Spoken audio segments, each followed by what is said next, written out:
of the Nigerian political landscape, and that's basically what the political spotlight is all about. We shed light, we highlight, all right, we beam on certain issues that affects us politically, policy implementations and how it affects every other sector, and obviously the reaction of most of these political implementation to the people and how it affects the people. My name is Esther Nwachukwu. Welcome once again to the Political Spotlight, which takes place here every Sunday from 6:30 to about 8:25 p.m. And of course, I don't have this conversation alone most of the time. I usually have my in-house analyst or an invited guest within their professional indiscretion to give us a breakdown on some of the issues I'll be discussing on the program. And beyond that as well, we get to hear from you. You can virtually be part of the conversation. So what you need to do is to actually come on to our YouTube channel. It's VOP in 90.3 FM. Subscribe, share, like. All right.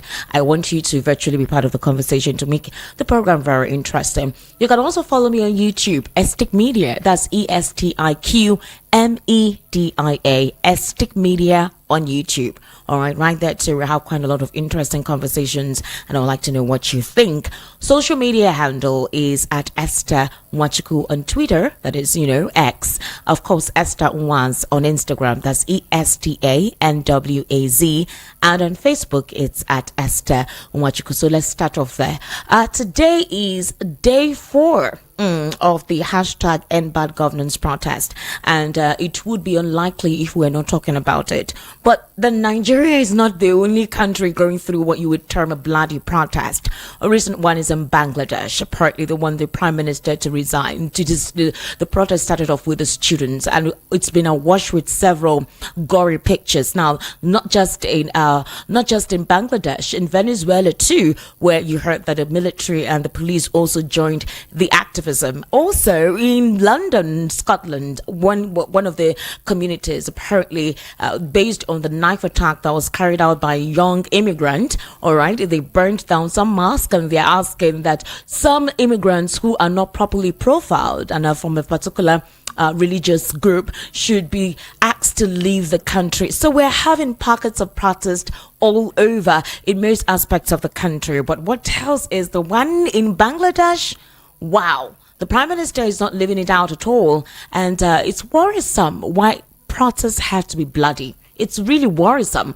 Oh, so long in Nigeria, we've had about more than 25 persons dead already, either through the rush, that is people marching on people when they're trying to run away from the police officers, or from gunshots from the police, or stray bullets as well. And of course, we've reported about 1 or 2 police officers have been hurt. So it's not a funny situation. It's not a funny scenario.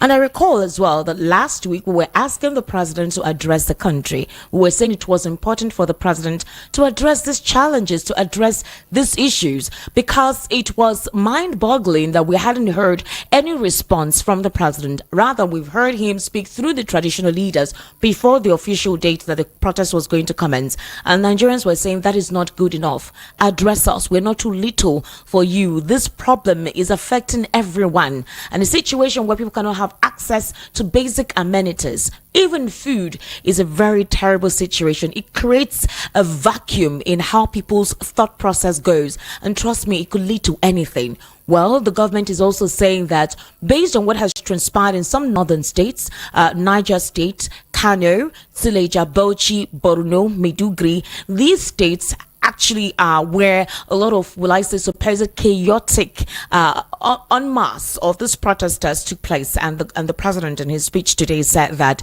he was not happy with it. He, however, commiserated with those who lost their lives in the protest. But then there's a lot that the Nigerian people feel is wrong with the president's speech this morning. They said there are a lot that he did not address, that some people feel that he shouldn't have come out to address the country in the first place. Some cities or some regions did not really show solidarity, did not participate as, it was expected they would. I'm talking about the Southeast. You recall that before the protest, they were trying to hinge the initiators of this galvanization for the protest on the Southeast. Well, none of them actually came out to participate in the protest. Rather, their own solidarity was to sit at home, a silent solidarity to help or, to motivate those who are going on with the protest. I want us to take a listen to what a couple of people think, and then obviously from there we'll proceed. I'm going to introduce my guests in the studio, and we're going to be talking about all of these issues and how it is quite important for the Nigerian government, specifically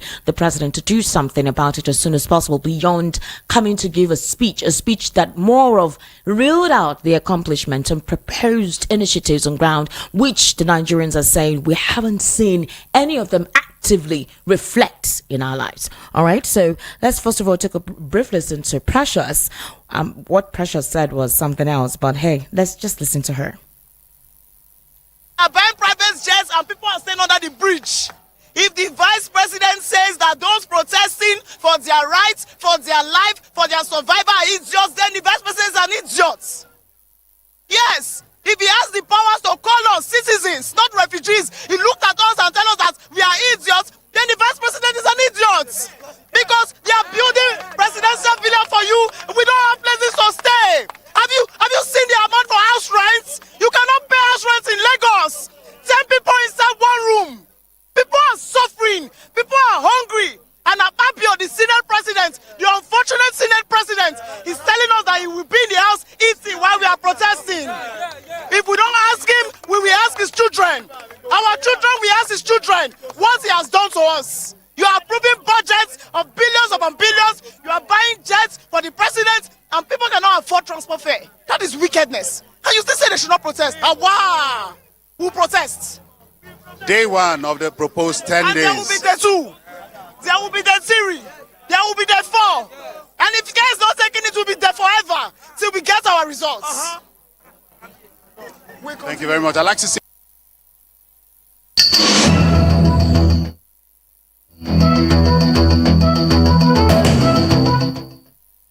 So the next one I'm going to play, unfortunately, there was a video to that, but I don't know what's going on right there for the virtual. But apparently, there's also another protester who came out to indicate that there were some persons who gave them money, right, to scuttle the protest. And she divulged quite a lot. I want us to also take a listen to her. Of everything, Tinubu and one Umaru of everything. Tinubu and one Umaru. They were Shetima. So they went and borrowed all these boys. Understand? Let us be clear. Shetima or Tinubu, and not only him, and the FCT minister. Okay. So they call these guys to give them money. Understand me? So they can come and distort it. That was yesterday own. Yesterday they came with 10 buses. These guys came with 10 buses. So at the end, they packed, they're watching us at the stadium. So what they now did, they want to surprise us, they join us. They were now the one fighting what they call it, FCT ministers. Now start saying Tinubu na that pro banker, Shetima that pro banker. That how can that their money they pay them their money. Understand me? And which is right. In Nigeria, why do we have a leader? We have a leader to be like a father to citizens. Isn't this? If you go outside the country, you will see how things are being done. Understand me? They're supposed to have allowances. They're supposed to have privilege, right? In all these things, but they don't give it to citizens. They are not told them to tout. I want to get you clear. Now, so you are alleging that some particular persons were bribed. Yes. Are you sure? You have evidence? No, do you know what happened? I might not have evidence, but I have my people that are around there. I have evidence. Okay. I am among the people that they give 5,000. They gave me day before yesterday. Yes. For this upper resettlement town hall. They gather people. They give them 5,000, and I'm KK people, I'm KK man. I carry many people go there, and they give them 5,000, and I am the person that they give 5,000 naira. They lecture us that time, say, don't go to protest. Because who gave you 5,000 naira? I don't know the name of the person because I don't know them. They just come and with this chairman, Amak chairman, he visited the place, and they give people 5,000. Anybody. They will not count. Anybody will reach that, they will give him 5,000. And they will tell you that, we cannot no go there. Don't go there. What they tell us is say there's people that they want to make problem on this protest. That's why. So this 5,000 they give people to come and destroy our peaceful protest. Is the people that they come in and destroy our protest since yesterday. Yes. Since yesterday, they are the people. See, after that, yesterday they start shooting us with tear gas. Today they start shooting us with the live ammunition. For what?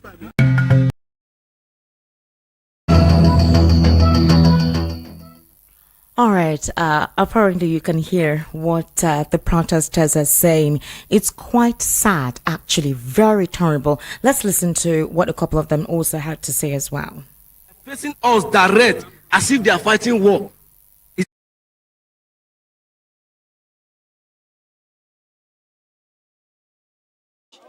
So there we have it. I'm coming back here tomorrow. Let them come with their squad. If they kill me tomorrow, millions of me is out there fighting for the freedom of this country. In this struggle, we are not going to back up. No retreat, no surrender. They are facing us direct as if they are fighting war.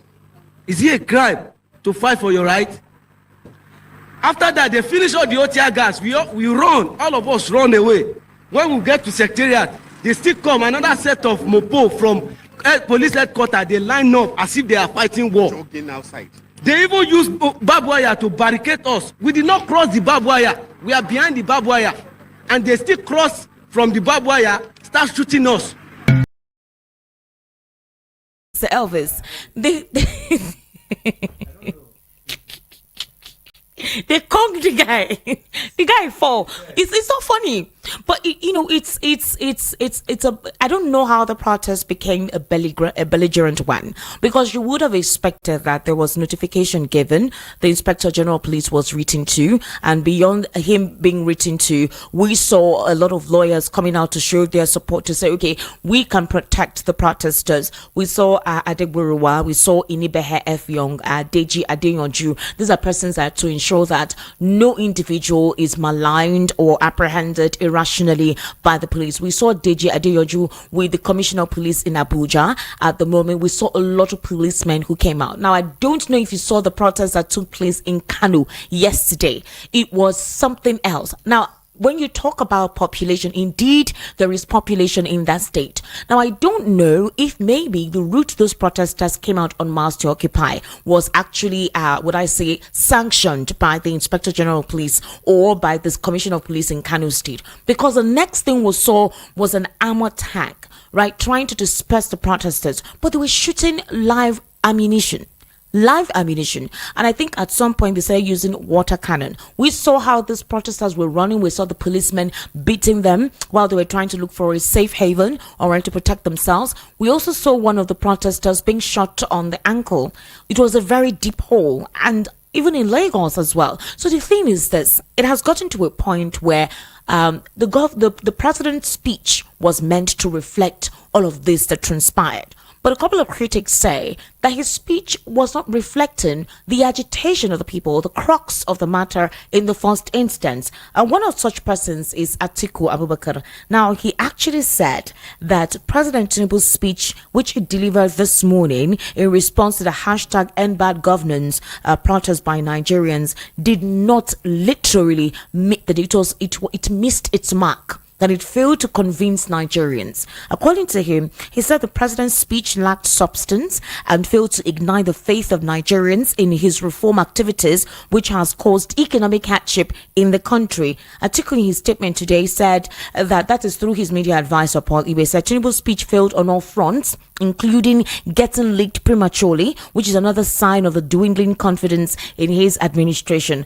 The PDP chieftain added that the present economic hardship is the sole responsibility of the current administration, and the government needs to start providing solutions instead of blaming past governments and those in the opposition parties. Mr. Elvis, yesterday too, yesterday we saw these protesters with what you would call a flag. Now, that is not a Nigerian flag. We were asking questions. What does that flag mean? What does the flag represent? We're also thinking, because I belong to a group, journalists like that. It's called Rap on Media. So we were trying to deliberate, what does that flag mean? What is the conspiracy theory behind this? Is that something that is motivating this that we do not know or have an idea about? Apparently, the deduction of those who are carrying that particular flag is that, okay, you know what? With the situation that took place in Niger, with the situation that took place in Mali and Burkina Faso, there were talks before then that they were having talks with the Russian mercenaries, the Russian military, and basically Putin has been staunch in upholding his stance for how many years he's been the president. So they felt that having a Putin coming to intervene or something, I don't know, it was not a good would I say confrontation to the Nigerian security personnel there. Also, they were saying that they wanted the military, knowing how the military rule has been in this part of the world. It has not been pleasant, it has been stifling. The military doesn't give you freedom of speech, freedom of mobility, so for them to be preferring that system of government to what we have now, it tells you that things have gotten so bad that they do not care anymore. So my guest today is Mr. Elvis Elimehele. I'll be calling Mr. Peter Anosike. The reason why I'm calling Mr. Peter Anosike on the show today is because Peter Anosike told us last week Friday that it was important for the president to address the nation, that possibly if he does that, maybe this protest will be shelved, or it will make Nigerians understand that he sympathizes with the situation on ground and that, he's going to ameliorate the problem. But with the president's speech now, I don't know how Peter Anosike is going to have to respond to this. What's your take on all of this lately? Today is day 4 of the protest, #End Bad Governance protest. Thank you, Esther. Good evening to Good our evening. listeners and those viewing us from YouTube. Welcome to our spotlight, political spotlight this evening again. Esther, by this time last week, Sunday, you asked me a question. Yeah. Are you sure this protest is still going to hold? We're still waiting. Yes, we're still waiting for expecting it. 1st of August. And I remember I asked you that we've gone past that stage, whether the protest was going to hold or not. Or not. Because by this time, we already saw all the flanks, were ripe for the protest to commence.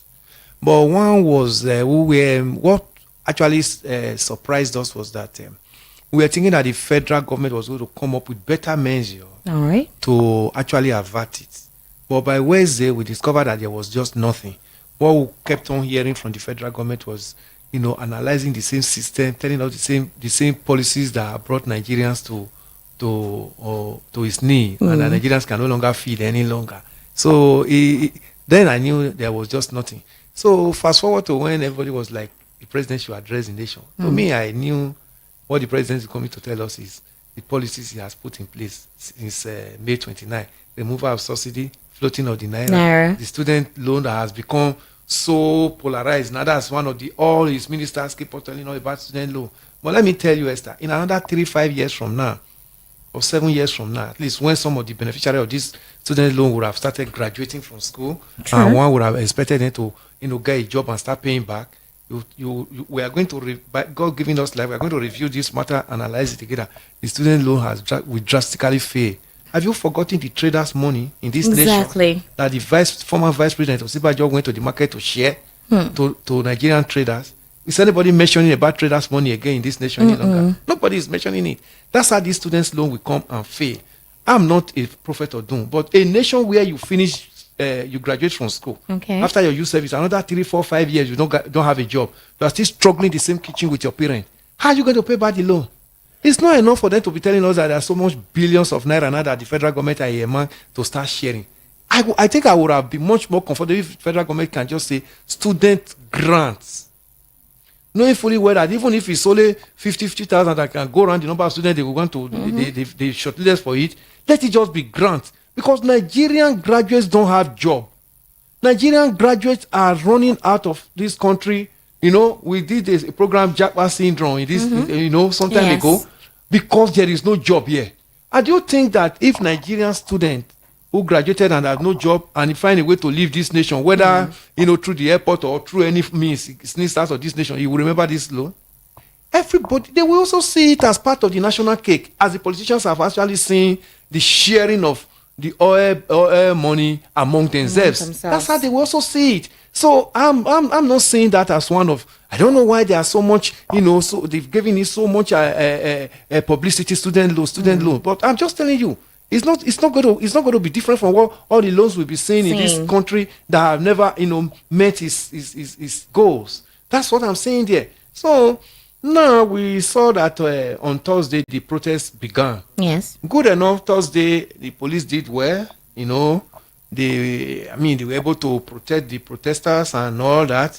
But only in Abuja, they were trying to cage them in MK Abiola Stadium, but this guy said no, and that protest is done on the street. And even the present president have actually organized protests severally before. I told you it's a brainchild of protest something in the studio here 2 weeks ago when we were talking. But they said no, they are not going to be restricted to MK Abiola Stadium. They are not athletes. They are not athletes. They are not footballers. And that they want to let the Nigerians know that the hunger cannot be curtailed in a confined environment. So they moved down to Eagle Square, but towards getting to Eagle Square, they have a confrontation with the policemen, and they started releasing tear gas canister and all that. But it was still managed. Then before it snowballed into day 2, but you will now agree with me that Kano, northern part of Nigeria, Esther, it's a different trajectory this time around. Exactly. Most of the protests we have actually had in Nigeria have not really have so much effect in the northern part of this nation. Look at the dreaded Let me even tell you, do you know that EndSARS. today, after the president gave his broadcast and he said, you know what, suspend this protest. I have reeled out to you. I've given about 570 billion naira to your governors, meaning that why don't you ask your governors questions? I have done my part, right? The vocational skills, the about 600,000 households that will get to benefit 50,000 naira for the vulnerable Nigerians. These are the initiatives we put in place and all of that. So in other words, the protest should be shelved. But guess what? In Kano, they came out today. They were mostly youths, and they carried out the protests around Bakin, Zuwo, and Koiki in Dala local government area, Sharada in Kano municipal, and Gadonkaya in Gwale local government areas. And they were seen displaying Russian flags, saying they will return to Russian President Putin for help. I need you to help me explain, how did that concept come up? I mean, how did they plan it that they had the Russian flag already? It means that somebody had propagated an information to them, told them to get that flag. Somebody shared that flag. I don't know if you understand what I'm trying to say. There's a pre-arrangement here. This flag was on ground. You saw them holding it. Somebody had shared this flag to them. We don't understand what that means. We're wondering, is this a conspiracy theory? The Russian president has distanced himself from whatever all that means. But somebody prepared the Russian flag, shared it to those protesters, and they were taking it up. Beyond that, they put the president's picture in a mock coffin. It's not a joke. Now, a lot of critics are saying these individuals in the northern state, this particular situation with the Nigerian economy did not start today. In fact, insecurity was rife at the time. There was also increase in transportation. Food, too, was inaccessible because of insecurity during the tenure of former President Muhammadu Buhari. But during the hashtag EndSARS protest in 2020, none of the northern states participated in the protest. So it's now giving everyone cause for concern. You guys, this president is just 1 year. Your other president that's from your region actually ruled for like 8 years. You never for once came out to protest. The Boko Haram ISWAP did not start bedeviling you today. During the era of Buhari, it got worse from Jonathan's time. You never for once came out with a Russian flag. You never for once brought out a mock coffin. You never for once said, okay, I don't want APC in this state. You supported him full on. That if the former president, Buhari, had decided to go for a third term, obviously they may have actually supported him. So now the concept is this a plan somewhere by some political elites to take advantage of the situation, right? And see that maybe the president is not from the north or not from their region, and that's basically why this agitation is coming more from their end. What's your take on this? Well, it's a kettle of fish, Esther. There are so many, analysis to this protest. Before the protest, the DSS said some foreign... no, that was the Inspector General Police. Said foreign elements. Then the DSS said they had found those behind the protest. Yes. So, if you want to look at the flag that emanated, the police could say they have already told Nigerians that there are foreign elements, involved. But let me tell you, that's not the truth. These children that actually carry this flag, some of them may not even know what it means. But there have been preparation. This is the first time I started hearing of protests coming, and they gave the government a long time to find a way to see how this process can be averted. So the organizers that the government, branded faceless, could have been doing something on the ground. for them to have another country's flag. That's what I'm saying. What was the motive behind that? It shows that some other persons have designed all these things down, and it's going to span 10 days according to them. So they have also planned how they are going to be releasing all these things, daily. You see, this flag it didn't come up in the first day. It didn't come up the second day, but by third day the flag came up, and today it's also hosted another country's flag. Yes. Yeah, so that's to tell you that even though the federal government was saying that they are faceless, they didn't see anybody to dialogue with or whatever, there are people behind it, and these people behind it have said this protest is going to last 10 days. So nobody even know what they're going to start unveiling as from tomorrow. I was on X this morning. They were having a space immediately after the president's broadcast, and a couple of talks were coming on. The supporters of this administration are saying, okay, it is indeed true that it is your right to protest, right? But you people are not being fair. You know the kind of economy he inherited. Why don't you wait for the policies to begin to, have fruitful manifestation in the economy? But somebody came out and said, can you eat? Somebody actually said his company had some charitable purposes in Nigeria because they were from China. And he said that they wanted to buy food. They had budgeted an amount of money. They went to buy yam. They wanted to buy yam, rice, beans, and stockfish. At least stockfish you don't need electricity to preserve it. It can stay for as long as possible. And the man was complaining. A tuber of yam, he said he bought it for 8,000. In some areas, they were saying 10,000. Now, in the north, Mr. Elvis, do you know what they call dunsa? It's corn chaff. So the northerners, they are basically agrarian, right? So what they do, since maize is predominantly one of the crops that they actually grow there, so when they make either kunu or tuwo or masa, then the chaff of that corn, they sell it to people who have goats in their compound, cows and all that. So it's what the animals feed on, and their pigs. They also do, what you call a pig, whatever. Yes, piggery business. So they sell it to those people for their whatever. But now they are eating the chaff. And the worst part now is that the chaff is now expensive. So that's what they are eating. They also showed a video of, the corn stick. So after you finish eating your maize, right? And then, you dispose the stick. They're not disposing it. So they are pounding it on the mortar to use it to make tuwo, to use it to do like swallow or something. They said in some areas, most of the IDP camps, they're eating grass, they're eating leaves. So the problem is this: when people are desperate and hungry, there's this sense of despondency. How are you telling these people who are despondent to be patient? That's where I'm not comfortable with, since the the protest was being planned. What we're hearing from the federal government is be patient. How do you tell a hungry person to be patient? And they themselves are not hungry. Nobody is telling them to be patient because they are not hungry.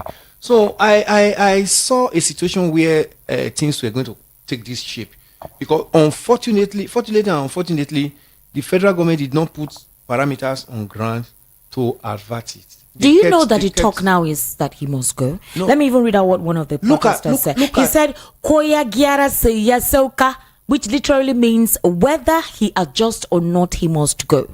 That's basically what it is. Now, this is where the government is saying there is an element behind this. Others are hinging it on the political opponents who did not win the 2023 elections. They're saying that this is the process through which they want to supposedly take back. And they're accusing Omoyele Sowore as one of such persons because he did not win the election, so he's taking advantage. Others are saying that it's because he is getting some grants. So in order for you to get grants, when some of these things happen and the CEO activism, they're able to give you these grants. There's a lot of talk surrounding those who are actually spearheading or egging this protest. Do you think, with what the president said today, that Nigerians will come out tomorrow to continue this protest? And the big question is, what did the president say today? Esther, I've gone through the 38 paragraph speech that came out from the president this morning, and I cannot pick anything different from what we have heard so far. Even some part of it were like, I saw some threats, telling the military and all that to make sure that the country is secured. And too well that some of these our overzealous military armed forces may go beyond board, in trying to execute some of those things. So I didn't see anything that Nigerian can hold on to. I was going through the internet this evening. I saw that even one of his lately PRO, let me say, to his government, Professor Soyinka, also criticized even the speech, that he gave boldness to the military, the armed forces, to start attacking innocent protesters, because he has also been a protester for so many years. Professor Soyinka himself, and he knows what it means. So if Prof can come up and even criticize the speech of the president that he over for some period of time now, know how he has been celebrated around the presidency and all that, can even come up with such criticism on this speech. That's to tell you that there was just nothing in that speech. I look at the way he just captioned the speech. Okay. He said beautiful nonsense. Because at the end of the day, when I read through the speech, I got it, Yes, I overnight. sent it to you. We saw it before the president. I called you immediately. We were talking before the live broadcast. I read, and I didn't see anything. I was just like, this is the same thing they are telling us. Give us time. We'll start seeing the dividend. How long? Esther, if we have started seeing them cutting down from their own ostentatious lifestyle, the legislators and the executive, one would have been saying that these people meant genuinely. You say, okay, the president is even telling us now that some of the presidential fleet, they are selling it off. The legislators say, no, this economy is not good enough. There's no point of us changing our cars in this tenor, But we saw one SUVs came in of about 160 million each to them. They all have it. The president is talking about new presidential jet. The yacht matter, we've discussed it so much in this studio before. It came in. Then we saw the vice president's resident, 21 billion, came in. So you look at all this profligacy coming from them. But what they are coming to tell Nigerians is, be patient with us. They have not been patient with Nigerians. That's why they come up with this lifestyle. So that's why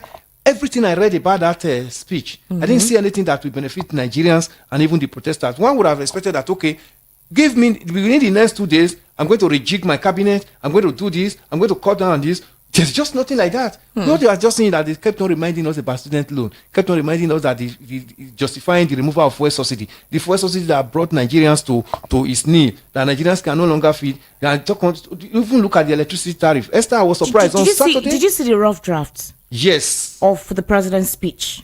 Not the one he read. No.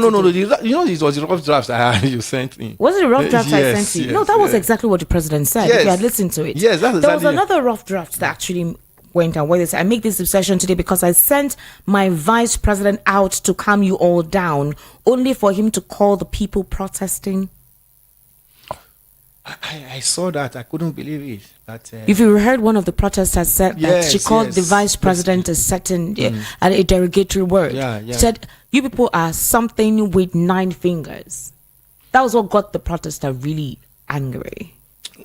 Even some of his ministers, the way they handled the protest before it started was something else. Look at the minister of the FCT, Wike, was saying that no protester will be on the street in FCT, Abuja, and he was calling them armed robbers. Can you imagine?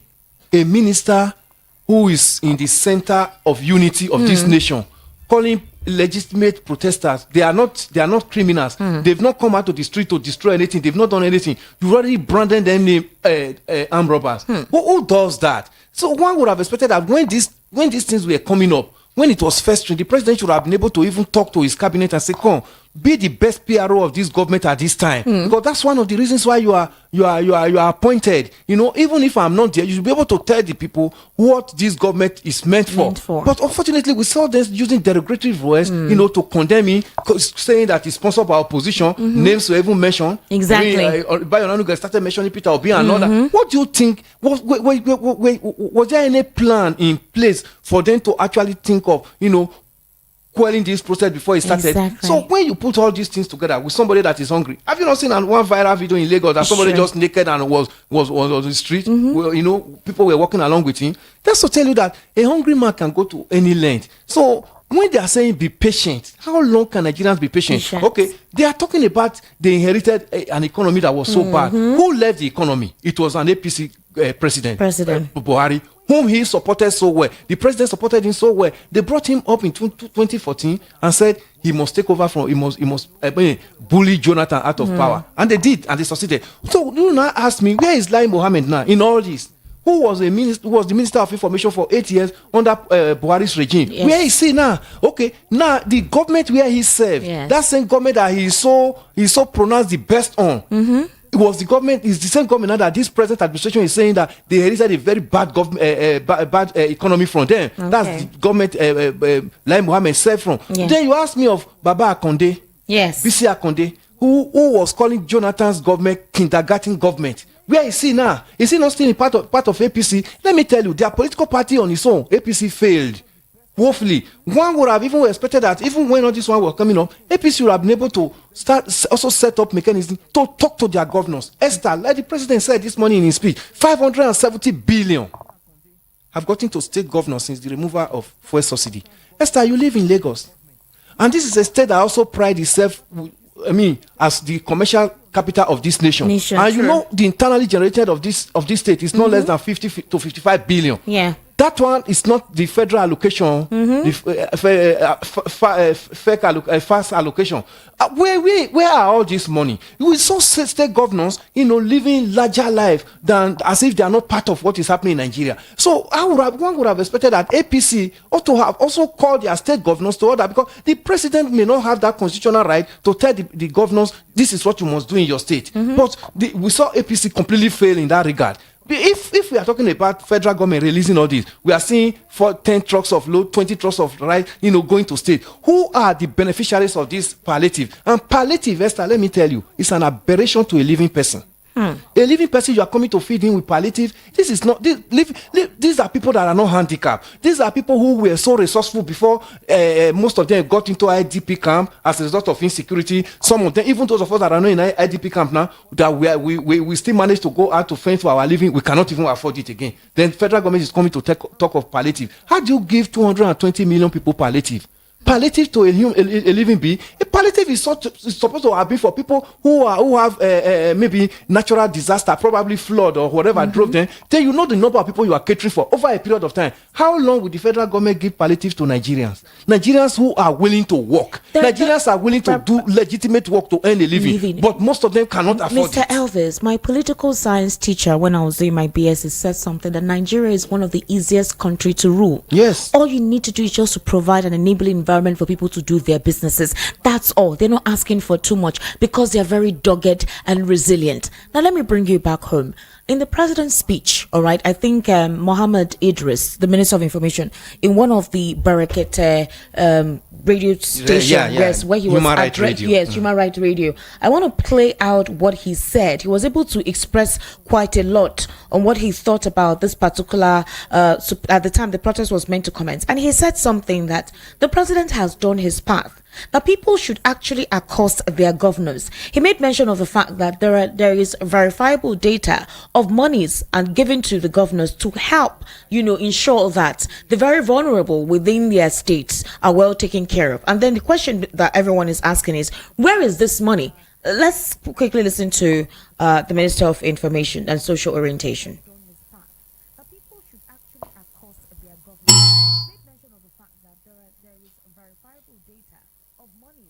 Get their part. Local government, get their part. Federal money or federal government, get in part. State government, them, get their part. Local government, get their part. So as federal government, they're doing on, all the governors will come enter together with President Bola Ahmed Tinubu. Their money increase or no increase. Person, for example, person where they get 1 naira, in money don't need 2 naira, 2 naira 50 kobo save. They go. So even when they ask, say, waiting President Bola Tinubu, they do with your own money for federal, for Abuja here. Where they carry build road, they do everything. Everybody, they say, President Bola Ahmed Tinubu, the other money, the other half, where they go to state local government, state, why would I know they ask question? To fix culvert, to fix more hospital, to fix more school. Now President Bola Ahmed Tinubu will do that one again. State governments, their job, they say maybe they do all those kind of work for the states. Because there are people there, 36 states. Anyway, President Bola Ahmed Tinubu say, ain't going to do him on. He not carry their money chop. He not keep their money for Abuja. Give them their money. If they give them their money correct, Now, if you say you don't give them, for now, they shout now. Okay, hold on there, sir. Honorable. Did you hear what the Honorable Minister said? Yes, that's exactly what I was talking about just now. It's not possible for Tinubu to begin to hold the governors accountable for the money that is given to them. Why are you saying it's not possible for Tinubu to do that? This is democracy. The governors are also elected in their states, just like he is also elected. Remember, there was a time in this nation when SS crude oil account, when Jonathan was president of this nation and Okonjo-Iweala, Minister of Finance, they said, let us keep this money for future purpose. Let's have an account to keep this SS crude account money. Sovereign wealth account. The governor said no, it must be shared. The governors have to put so much pressure on the federal government that the money was shared and they lavished it. That's exactly where we are now. Then PDP came up with Good Governance Committee that all their governors, they set up a committee headed by the then Minister for Information, Labaramaku, yes, going from one state to another, looking at the structures, the facility that the PDP governors are put in place in their respective states. They were reporting it. Why don't APC set up such thing? They have the highest number of number of governors now. Mr. Elvis, the APC has the highest number of governors. Yes, agreed. If the state was if the APC state were functioning so well now, this protest wouldn't have aggravated to this level. Now, are we saying this problem is a party problem? Is it an individual? Because if the president is a fruit of the APC, the 36 states of the federation dominated by the APC. This administration for more than 8 years has been in charge by the APC. Yes. This death and insecurity, alignment, and economic instability, all of it is within this APC. If the president says he gives the governors 570 billion naira since its inception as palliative to cushion the effect of this hunger going on in the states, and there is no reflection, no monitoring committee, nobody is auditing, nobody is telling us who are the recipients, there's no data provided. If the president gives each state 570 billion, at least that's basically what it is. You had the Minister of Information. Nobody is giving any accountability. The president did not send anybody to ensure that these governors are utilizing this fund. So when they get this money, what are they doing with it? They lavish it? But you have heard Showore said immediately they get this money, they change it into foreign currencies. And then they make dollar expensive to purchase. The naira is weakened. But Esther, remember when the president removed this fuel subsidy in May 29 last year? I told you here that this government have removed fuel subsidy. But I was expecting them to set up an agency that will monitor the what is coming out from the subsidy and how it's going to be spent. Remember when Jonathan came up with removal of subsidy, they set up Shopee. Yes. That Shopee should be able to, galvanize most of the money that is coming there and be able to channel that towards those infrastructure that are going to be useful to Nigerians. Shopee was put in place. Also, when Obasanjo dismantled toll gate, because as a result of increased fuel price and dismantled, said the only thing he can do now is that Nigerians, if commuters, motorists are paying toll fee again, it means they are paying double. He has to remove toll gates. Then even when the so-called military regime of Abacha increased fuel prices, he came up with a Petroleum Trust Fund, which we saw then was doing so much. Can they use the EFCC to checkmate the governors? We're going to get, but they are still under immunity until they leave the office. Really? Yes.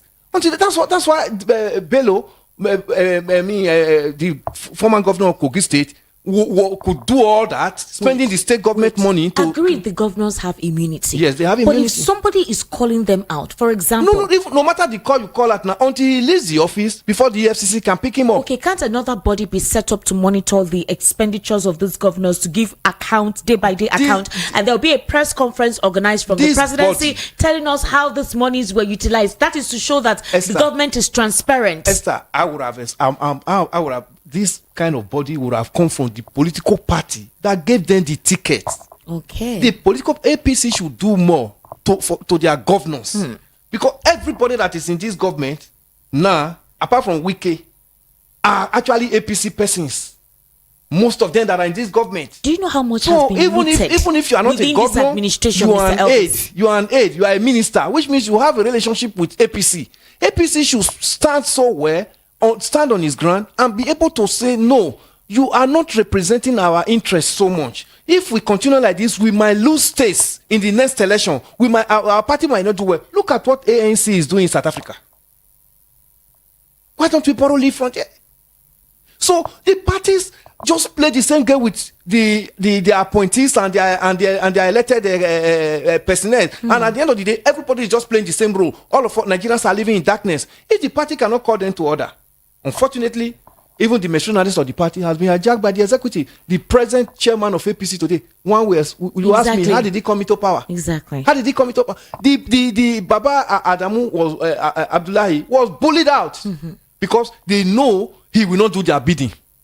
Then they have to put up a kangaroo and push him out and bring in Ganduje. Ganduje today, Ganduje can look Tinubu eyebrow to eyebrow or any of the governor eyebrow to eyebrow and say, come on, this is not how this party will move forward. If we continue like this, we will be able to have more ground in 2027. He cannot, because the way he came into the office is questionable. Mr. Elvis, in the past 9 years, several billions of dollars have been wasted by this administration on sectors that they said they were going to reverberate, they were going to rejuvenate, they were going to make active. No accountability. They have collected several amounts of money from the World Bank and the International Monetary Fund, all in the name for economic stability, providing job opportunities, and helping to create skill acquisition for the people. We have not seen anything. Nigerians are not benefiting from any of the policies that they keep on railing out to us. Do you see money? This money we keep hearing on the radio and on the television and even in the newspaper. How many Nigerians that is talking of 8,500, 7,500 to buy of yam, even at this season that harvest has started coming out, Esther? How many Nigerians are benefiting from it? Then that's to tell you that there is a very deep war between the governed and the bourgeois who said they are rulers of this nation and those that they are governing. There is no correlation. We don't know what they are doing. They only come and tell us all this. And you set up all this committee, put people in place. Before you know what is happening, the person you are saying head the committee is already thinking of how to move his family abroad and how to siphon all the money that is voted for that committee. So is it working? Then you are telling us that you have EFCC, you have ICPC. EFCC and ICPC have just been turned to using to chase the opposition. Exactly. So these are things that I still want to tell you that if we have to get out of this mess we are in this nation, the people must own their government. But the question is, today in the president's speech, he never made mention of the agitation of the people. You were talking about CNG buses and how much money that has gone for the CNG, but we haven't seen anything. How many about CNG plants or stations are in Nigeria? Exactly. I mean, even in this Lagos, that even if you manage to convert your car to CNG gases, where will you refuel it? How many? These are the things we are talking about. CNG stations, none of them is in existence. And you've been talking about it. Yes, this is what we're saying, that why the hasting in removing the fuel subsidy. One would have expected that when he came into power last year, he would set up committees and say, okay, I'm going to remove subsidy in the next 6 months. I'm going to remove subsidy in the next 9 months. Okay, now these things must work before the removal of subsidy, so that it will not be an issue. We'll start seeing CNG cars on the road, start seeing CNG stations within these 6 months or 9 months, as the case may be. We'll start seeing food hub, so that because one of the reasons why food is so expensive in Lagos now is that, do you know what it costs to transport food from where it is produced from the farm to commercial cities? They pay so much on transportation. Apart from even there are even some part of the north now where they pay taxes to bandits for them to be able to go to farm and harvest their produce. So after going through all this, then you are coming to the market. Are you coming to sell it in peanuts when you know what you have gone through? These are some of the things. So one would have expected that the federal government would have put all these things in place over a period of time before the remove. Then you now begin to come up with publicity and begin to sensitize Nigerians that at so time, this is why we are doing this. This is why we are fixing this. This is why we are fixing this, because we are going to remove subsidy. Nigerians will begin to be flowing along, so that at the end of the day, when you eventually remove subsidy, one will know that there are some measures on ground that will cushion the removal of that subsidy. But there was nothing like that. On May 29th, as it was in Eagle Square being sworn in, he said subsidy is gone. I was in this studio that day. Before I got to, all the filling stations in Lagos have already closed up because they were ready to adjust their prices. Today, this morning, I bought for 795 naira a liter. 790. Is that not 800? On Friday, I bought 810. In Lagos here. I'm not talking of, this is even in Lagos where we say it's a little bit regulated. If you go beyond, outside Lagos, you know that some people are buying 1,000 and 1,100 now a liter. So what was the measure that was put in place before that announcement came? Subsidy is gone. So these are some of the things we're saying that the parties and their so-called elected representatives that are representing them ought to have put heads together and say, Nigeria is coming. Because they told us change. What did they call renew? What did they call his own? The new slogan that he gave himself. Buhari gave us change. Next level to him. Then he said, what this present government president now came and said, renewed hope. If you want to renew people's hope, one would have seen that you carry the people along that you want to renew their hope. I say, come on, subsidy is going to go in next 9 months. But by the time you are driving out of Lagos to Benin, you are going to have at least 7 or 8 stations where you can refuel if you are using a CNG vehicle. You understand? Then one will know that, it is not my fault. They made this kit available. So the government will subsidize it so that you can go and convert your car if you want to convert. If you refuse to convert, the government has tried. It's just that I didn't want to follow the trend. Mr. Elvis, is it possible that the party politics that we have, because based on the conversation, I was listening to an X, I think it was the cable. They organized a space where this conversation was had. We had government representatives in that space. We had the opposition too. And we had a couple of people who are also conscious of what is going on within the Nigerian polity, including the protest. Now, one of them said something, that the problem with this party politics and the leadership is this. For example, when the federal government earmarks projects and money is allocated for that project, that there is one individual somewhere that collects almost 50% of that money. Now that one coughs it. Then either the governors or the contractors who are meant to carry on the project too, they'll also take their own cut. Yes. At the end of the day, the money that was allocated or allotted for that project is not enough. Now, the those who are meant to carry on the project, that's the contractors, now either buy substandard products to carry on that, or they start and stop, alleging that the money has not been completed.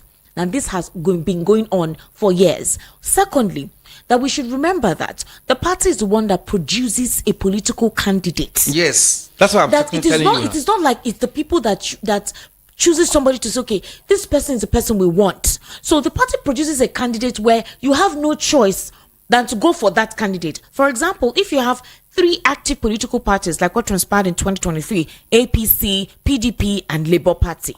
Now, a lot of people were like, APC, we've had it for 8 years. It didn't do anything for us. PDP has been on for 16 years. We had the same issue. They were now trying to say, okay, let this Labour Party, let's see how this individual will go. But we saw what transpired. Yeah, we saw NPP and Labour Party exactly come up with a coalition. Exactly. So people did not want the same thing. And for them at the time, they were like, let's try another political party aside from APC and PDP. But then, of course, the APC has been in charge for 8 years. The umpire in that election, INEC, scuttled it. That was just it. Because the people who planned the election were APC government. Okay. And they also want to succeed themselves. So they came up with, look at all the billions that were released to INEC. And at the end of it, what did INEC tell us? That there was a glitch. Just a simple glitch. Then the result got somehow. And here we are today. Then the same people who are in power now are telling us that they inherited a bad economy. Who gave them the economy? Is it not an APC government that he took over from? Remember 2 years ago when my governor, Mr. Godwin Obaseki, told Nigerians that they are printing money in Abuja. The money they are now sharing to state as federal allocation are printed money. Everybody thought Obaseki was talking rubbish. That boomerang, when we now started hearing ways and means, they came up with different names to confuse Nigerians. We started printing money, Buhari and Emefiele. Those are some of the things that we are facing today. There was even just no money that the federal government has to start printing money to share to states. And even when they share it to these states, what are the states doing? Some of the state governors don't even stay in their state capital for 1 week in a month. They are in Abuja with the president. What are they doing in Abuja? What are they doing in Abuja, Esther? Is it in Abuja you know what is confronting your state? You know those that cannot feed in your state? With all the billions you are collecting in Abuja, you stay behind in Abuja. Another government, like a proxy government, is in Abuja, and that government is serviced there in Abuja. all in the name of the governor is there. You know, when where the governor moves, it's like the pendulum swings to that place. Everybody wants to be with the governor. Activities are dead in the state that the governor is supposed to stay. How do you fathom those things? Then look at when you want to construct a building. No matter how beautiful the building will be at the end of the day, you don't start from the roof. You don't start from you start from the foundation. But even when you are putting it up, nobody will actually see the beauty yet until you get to the top and finish up the building. So this building is this beautiful. You don't, because of excitement, my building is going to be so beautiful. You don't start from the roof and start telling people this is how it is. That was what happened in APC government. Even if the subsidy removal was going to be a good policy, but the method and the manner in which they removed it became a failure because there were nothing in place to cushion it after the removal. If this removal was actually well planned, Esther, it would have brought some succor, but there was no plan. Immediately, in Nigeria, the president is so powerful. Every whatever word that proceeds out of the mouth of the president in Nigeria is accepted like it's the overall. So subsidy is gone. Just that sentence alone is what we are facing in Nigeria today. Which brings me to my next question. Do you think the people too are also part of the hardship we're going through? People's greed, people not caring. For example, that very day, I recall, immediately the president made the announcement, fuel subsidy is gone. I saw queues at filling stations. Yes. I was now wondering, what happened?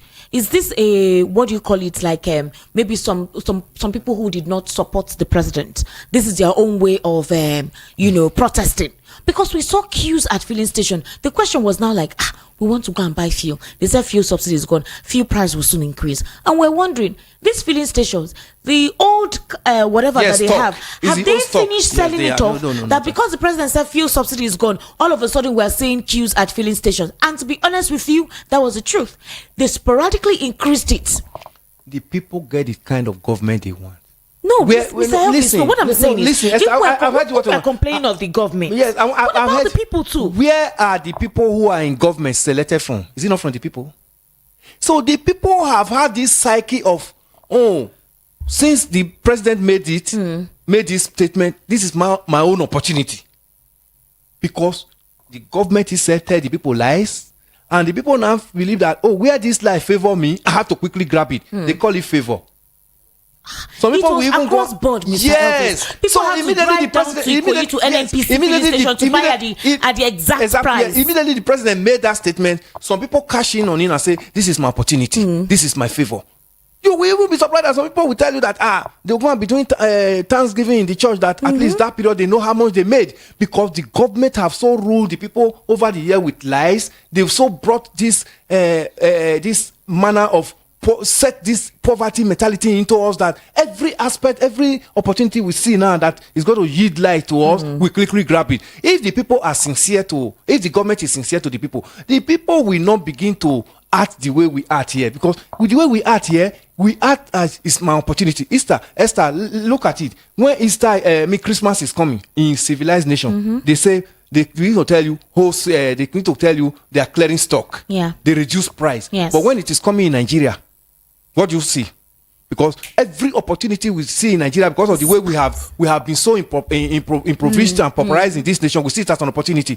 Okay, the same transportation from here to Benin or from here to Onitsha or Owerri, that maybe probably it was 10,000. Once Easter comes, Easter or Christmas comes, you see the same transporter who are still the same kilometer. Even though there is no fuel scarcity or not, they tell you it's not 30,000, it's not 20,000. That's to tell you that we cash in on every opportunity that we see, because over the years the government have made us to believe in it that way.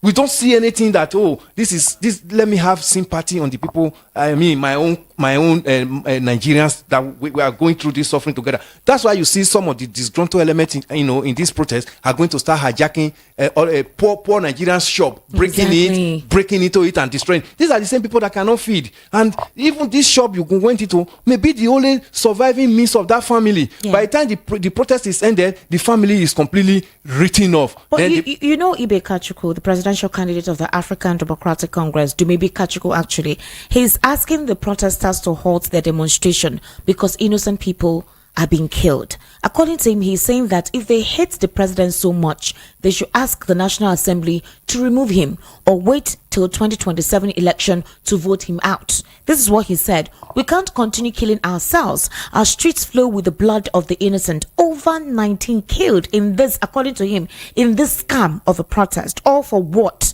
No child of any politician or big man was killed. That's what it says. They're not even we here. as leaders need to come to a table of equity, justice, and fairness to address the plight of the downtrodden immediately. Again, I'm going to go back to the Cable X space that was held this morning. One of them said something that people are losing their lives. To what end?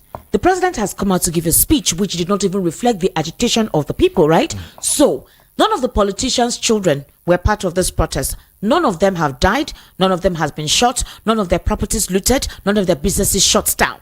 They're now saying that if at all we want to ensure that this protest actually takes effect, is very effective, then what the NLC did, where they shut down power. Now, that is a dangerous one because both the poor and the rich were affected to the extent that the National Assembly, it was a main cause of conversation for They almost said it was 2 weeks. treasonable. They said it was treasonable. So that why don't you hold those people by the jugular? That is the only way you see them call you to the table. Now, you know that the NLC could not be part of this protest. They supported it, but they couldn't be part of it because according to them, they had a conversation with the president. And the president had told them, if you want your salary to be 250,000, then we need to increase fuel. The NLC president, Joe Ajaro, said, if fuel is increased all because of us, how would the common man feed? Okay, let us take the 70,000 naira and every other agreement. Basically, they'll continue to see how they'll meet up with it. So there is nothing holding the government at the jugular. Innocent people have died. Private businesses shut down for those 2 days. The hunger continued. People couldn't buy food. So the question now is, what is now the essence of the protest? Who is losing at the end of the day? The economy has suffered some setback quite well, which is not good for our GDP. That one is there. And again, Esther, who are the people, that are trying to scuttle this protest? They are the people that the federal government has actually, pauperized their life over the years. You and I can be on the street for protest. We will not think of looting. We will not think of destroying. But the children, you see the children that were doing this thing in Kano and even the northern part of Nigeria, they're practically, most of them are children. And these are children over the years that the state government and the federal government refuse to take care of. Yeah. They are still waiting on. They look for every opportunity. Imagine a street. You see a young man holding a bowl on the street. Yeah. They are proud to call themselves a manjeri. They don't have a future. They don't have a life of tomorrow. So when opportunity of this nature comes in, they see it, all the ones that they are enjoying that we have no time to enjoy. This is the time. I saw somebody climbed traffic light. Yeah. Trying to lose it and start destroying the traffic light. Of what importance is that to you? So the level of exposure and the level of education is completely zero. And it was caused by their governance and the government. If you look at Nigeria, they have northern part of Nigeria have the highest number of leadership as in head of state or president in this nation.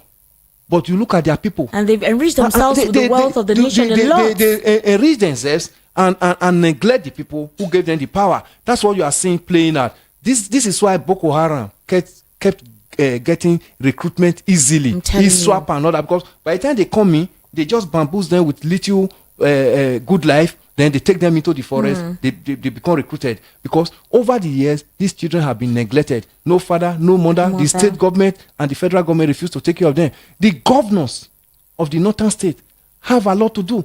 The Amajeri school that were set up by Jonathan during Jonathan's time, today is overgrown by weed, because they know that when they open these children's eyes, these children will in turn ask them questions. So they refuse to allow it work. But meanwhile, their children are overseas studying. But these children must remain on the street. But before God, no man is more than another.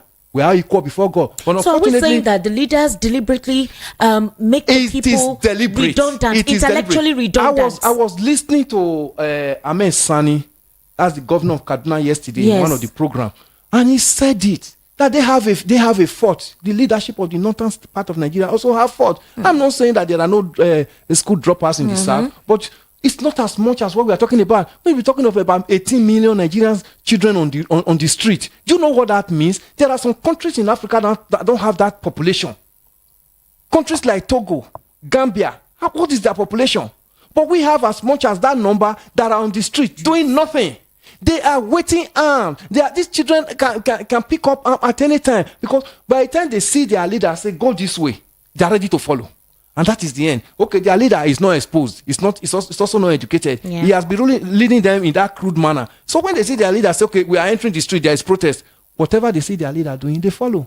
So we have a lot of mess that to clear over the year. Even if we start clearing it now, Esther, even if we have a better government and say we start clearing it today, in the next 10, 15 years, we can't clear off this mess. Unfortunately, it's even being compounded now. Mr. Elvis, Yusuf Ahmadu, the spokesperson for the FCT Youth Stakeholders Forum, has spoken about the recent protest. Now, he shared his empathy, saying that as a fellow Nigerian, he understands the struggles that everyone is going through. Then this was a video that was shared by AIT. And he said, what is the essence of shutting down the country? And that it would not be a practical solution to the problems of Nigerians. And he questioned why the people who sponsored the protest have refused to reveal their identity. So the question now is this: is it possible that there is a sponsor of this protest? The only issue I actually have is what transpired in Kano with the whole Russian flag. There's an ulterior motive behind that. But this particular protest, the region that started this particular talk of protest is the northern region. They were the ones who started the activism to say there is hunger in the land. Let us go about the protest. So again, which is bringing me back to my question, is this: the reality of the situation of the country is that things are really bad. I and you, Mr. Elvis, they have not increased salary for us. Transportation has increased. Rents don't increase. Everything is high. Even your proprietor, your so-called as an chairman, investor, he will tell you that he's not making any profit. You ask him how much he's paying to power this studio 24 hours. Now, in the present band, Esther, on he Saturday, talked about paying 30 million naira. Esther, on on Saturday, I managed to go and buy electricity token for 15,000. They gave me 40 units. Only 40. When I buy that quantity before, I get as much as 100 and something. So you cannot imagine the magnitude of this studio, how it is taken care of for 24 hours daily, 7 days in the week and the whole year. So that's to tell you that they themselves, even the investors, are not finding it easy. They're not finding it easy. We are all wearing the same shoes. Now, this particular protest, the sponsor of this protest is hunger. Yes, it's very obvious. That is the sponsor of this protest. If everyone is asking who is the sponsor of the protest, now hunger be the sponsor of this protest. A hungry man is an angry man. Very angry man. Yes, very angry. Now, Mr. Elvis, let's come back home. With the president's speech, what do you think will be the resultant effect? Do we expect to see people come out, throng out tomorrow to continue? Do we see this protest abating?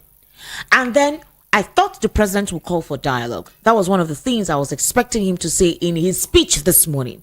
How about you shelve this protest? Let's dialogue. But a couple of persons are saying we don't know the faces behind, so who are we dialoguing with? So, if the president had mentioned dialogue, do you think that this protest would be stopped? Also, is there a possibility that people will throng out tomorrow? And what will the action of the security operatives be? If the president has come out this morning to say, shelve your protests, these are what we have on ground for you. Are we expecting anything to take place from the security agencies against the protesters if they decide to come out tomorrow? Yeah, it's a two-way issue, Esther, because tomorrow some of the states will still protest. Because I also heard, they said 10 days. Yes. And tomorrow is not yet 10 days. Some of the states are still going to protest. And the armed forces are going to, gear up more as from tomorrow. All right. After this presidential speech, they're going to gear up more. Then the protesters are saying that they want them to come to the streets and dialogue with them. Not this one that they release statement in Abuja, or the ministers are speaking from their cozy accommodation home. That come to the street. When they were campaigning, they were on the street. Now the protesters are on the street that you cannot meet your promises, your campaign promises. Now we want you to come to that same street you gave us these promises to come and tell us the next way forward. Unfortunately, the government is full dragging. I expected the president from his speech to talk more of olive branch, extending olive branch to the protesters. Let the government not be deceiving itself, saying they are faceless. If they are saying that, they are not being truthful. The state governors, I also expect the government now, the president and whatever his party, APC and even PDP, all of them, to begin to call their state governors to order. their state governors have actually failed woefully in all the 36 states. I'm telling you, Esther, because even if Abuja gets this right and the state is not getting it right, it will not trickle down.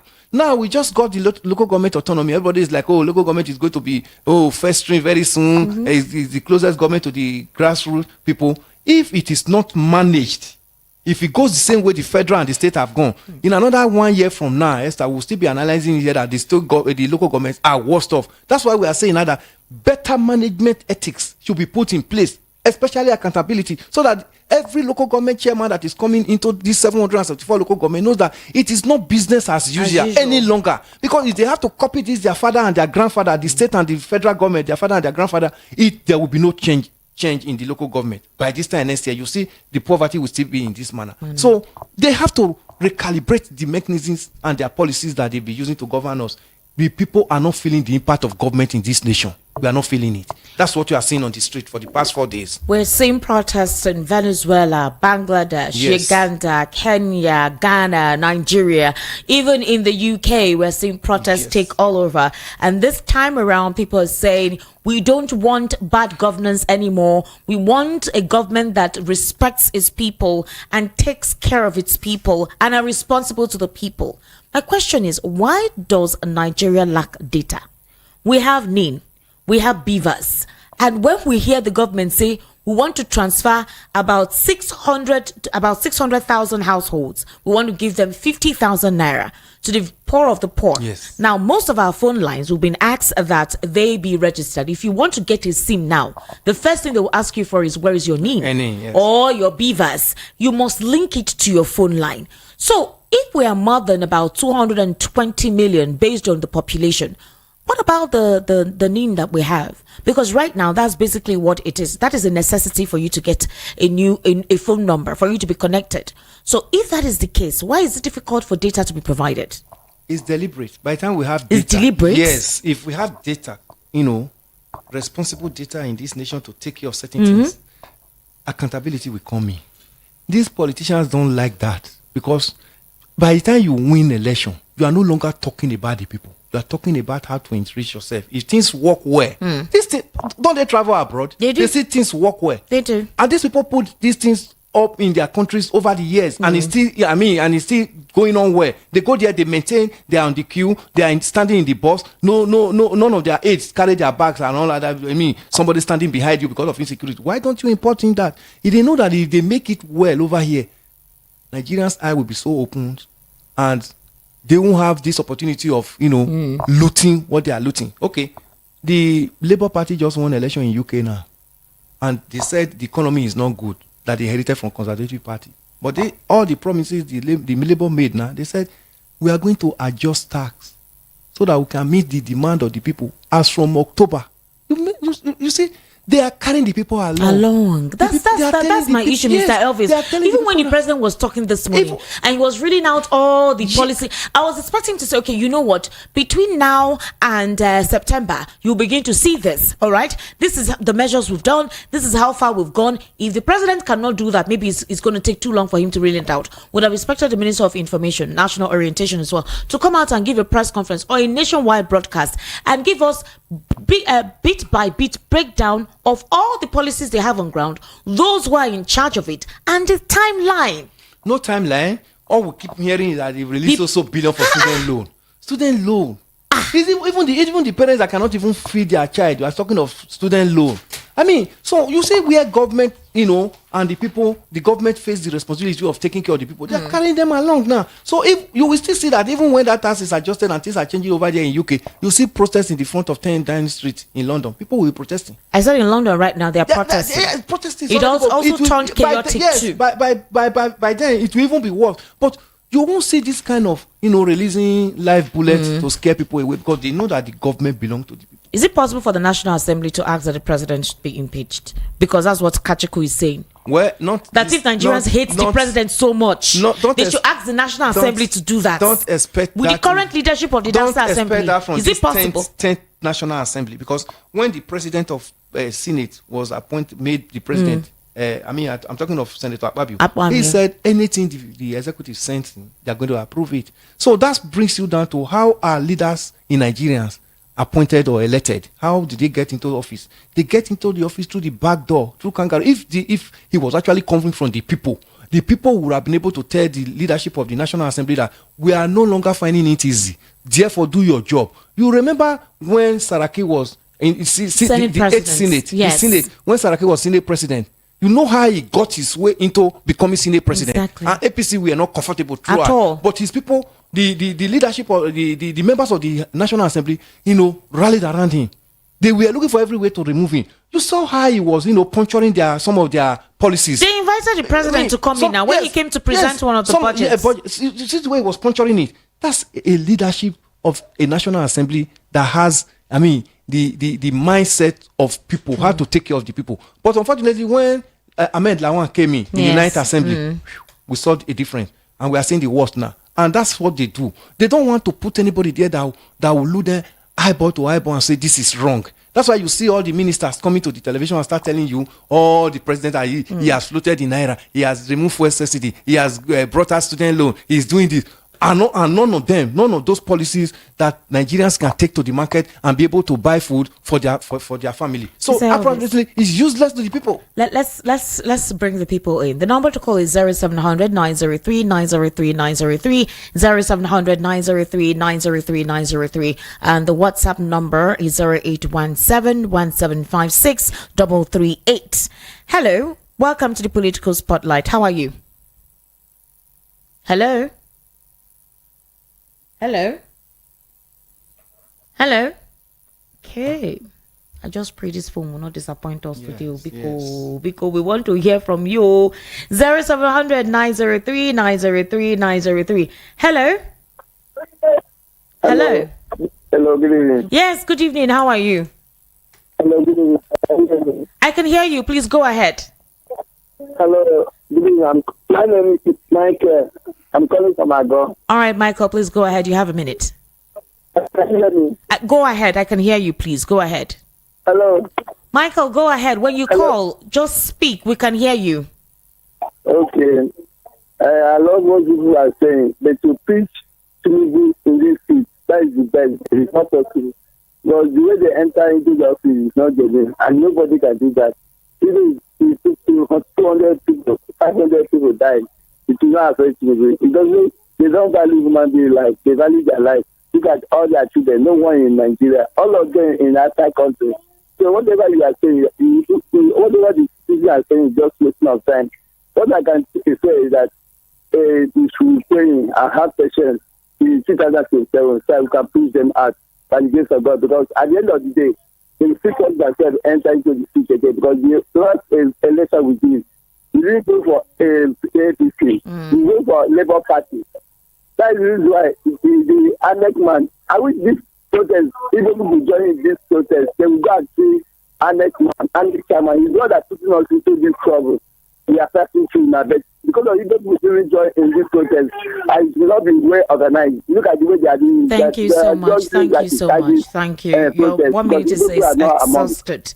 Thank you so much. All right, Michael, thank you so much. For example, I remember where I think some of the governors are complimenting the Southeasterners, saying that they did not come out to participate in the protest. Well, I think the Southeasterners is like a protest on their own part that by staying at home. They are staying at home. That even if they go out, the protests escalate. They will loot their shops and bring them to their knees. Oh wow! And even they have also been having their own stay at home over the years. Yes. Who joined them to protest to stop the stay at hello. home? Hello. Good evening. How are you? Hello. I can hear you. Good evening. What's your name? Hello. Hello, Michael. Hello, Michael. Please go ahead. I don't know what is wrong with the phone lines, but just go ahead, please. Wow, we've lost Michael. Michael, kindly call us back, okay? Mr. Elvis, the telecommunication networks have been terrible. This is how we had terrible. last 2 weeks. Hello. Hello? Turn down the volume of your listening device, please. Hello, good evening, Esther Wachuku. Good evening. How are you, sir? And your guest. Good evening, sir. God bless you. Happy Sunday. Same to you. My name is Peter Usifo. I'm calling from Abalonja in Ikosun. All right. As for the protest, the reasons for this protest, they are about 15, according to Showere and Co., the sponsors.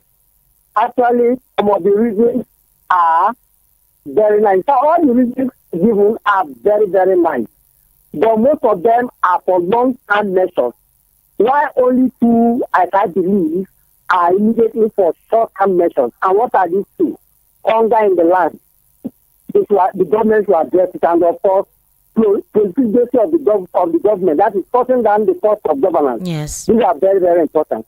But then I do not, in fact, support the protest in any way. Why? I do not support the protest because at the initial, Nigerians have spoken, and of course the presidency or the president have had us loud and clear. And it's one of the things he said in his broadcast today. So again, people saying, we are saying that Bayo, that is the presidential spokesman, Bayo Lonuga, has been trying to hit the policy with the statement he has making. But out of every nonsense, there's sense in that.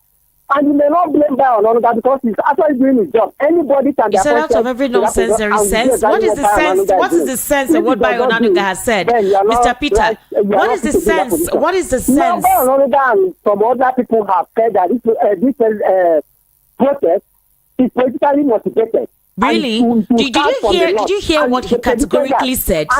Do you hear what he categorically said? He accused certain persons without evidence, and then the region that you are actually accusing did not participate in the protest. My friend, hello. Oh, okay.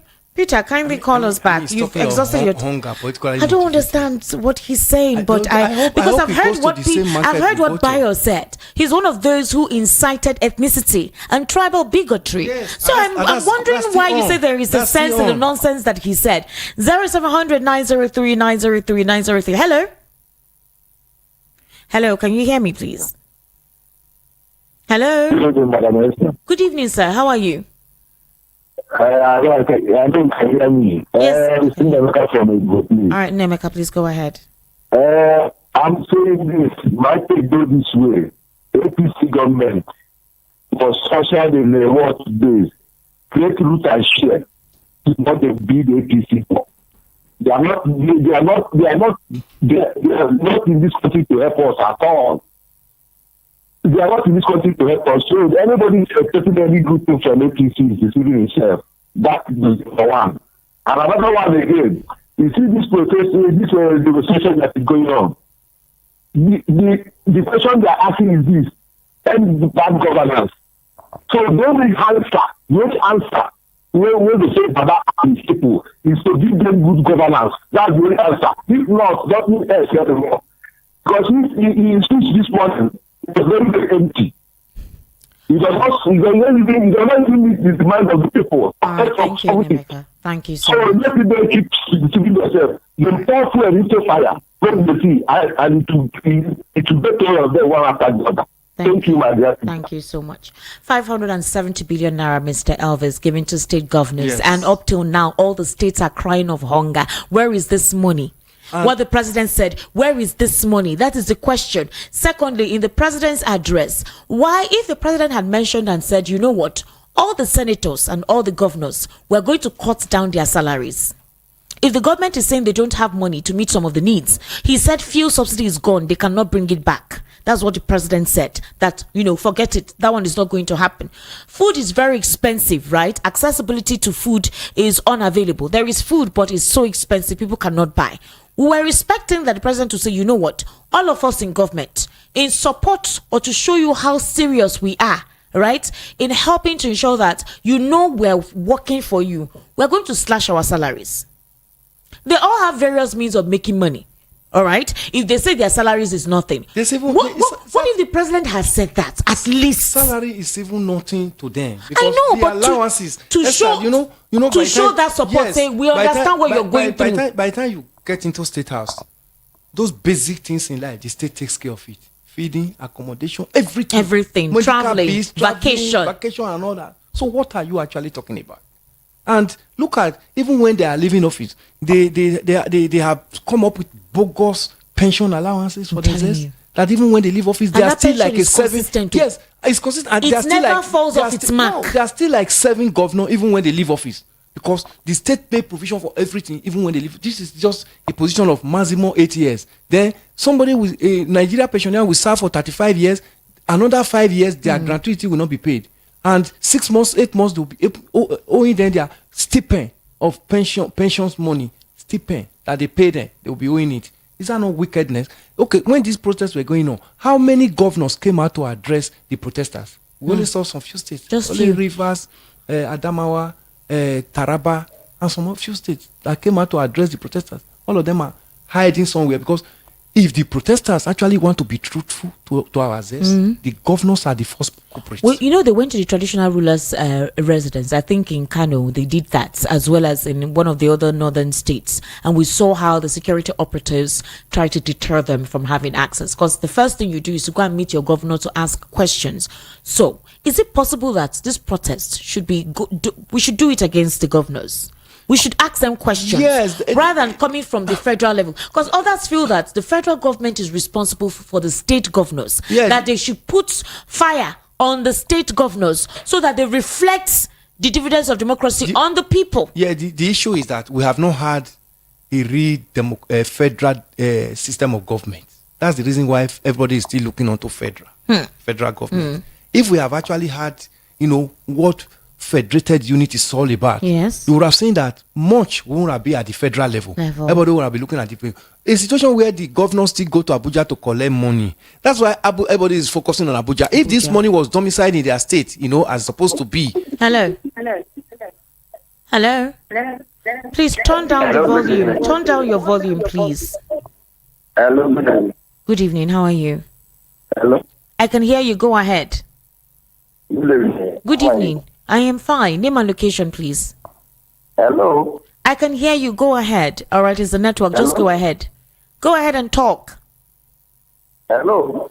All right. Please, when you call, go ahead and talk. We can hear you. We can hear you. It's the network. I don't know what is going on, but it's been like this since, the protest commenced. So please go ahead and talk. Hello?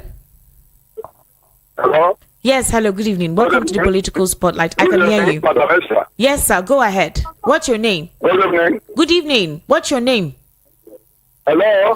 Go ahead, sir. What's your name, sir? I can hear you. Hello, good evening. Madam, sir. I can't hear you. Good evening. I can hear you. Just talk. I can hear you. Hello. This can be very frustrating. Please, when you call, trust me, we can hear you. All right, please just go ahead and talk. If you're listening to me now, go ahead and talk. We can hear you. Okay, we can hear you loud and clear. Hello. Good evening. Name and location, please. My name is Mr. Kipit Sevo. I know you can't hear me. I can't hear you. Yes, go My ahead. name is Mr. Kipit Sevo. All right. Mr. Ed is good evening, sir. Good evening. Welcome, sir. Esther, this morning, I calmed down and listened to what the president of the country spoke, to a written note that he came out this morning to read for Nigerians. It's highly shameful and embarrassing. Highly shameful and embarrassing. Esther, again, if the president has said that, or during his presentation of the Minister of Information or whatever, said that the federal government has spent over 500 and something billion to state governors, why can't the president ask them questions? Because for those who are saying that it's not constitutional for him to delve into that, but the president delved into the matter in Rivers State, even when it's not constitutional to him to delve into. So why can't he, as the father of the house, why can't he, if your son is not doing well and you're sending him to school, you need to ask him questions as a father. If this government must be truthful to themselves. Thirdly, concerning this particular protest, nobody sponsored it. It is hunger. Esther, the cheapest bag of rice now full of sand, the one that is full of sand, is 2,000 naira. It's 5,000 naira. 25,000 naira in your country, in this entity, quote me, in this entity called Nigeria, and I tell them that is going to work. Nigeria is not programmed to work. No, do you say so? It must work. It must work. And it can never work. It must work, whether we like it or not. It is where we are all residing. It has to work, oh. It has to work. All right, let me read some of your messages, please. My own concern is with the president's speech today. Are we saying that there is a possibility that the protest will be shelved tomorrow? Or we don't know how the security operatives would, go about their activities if they see the protesters come out, because the president has asked that they should shelve this protest. All right, so somebody says, good evening, Esther, and to your guests in the studio.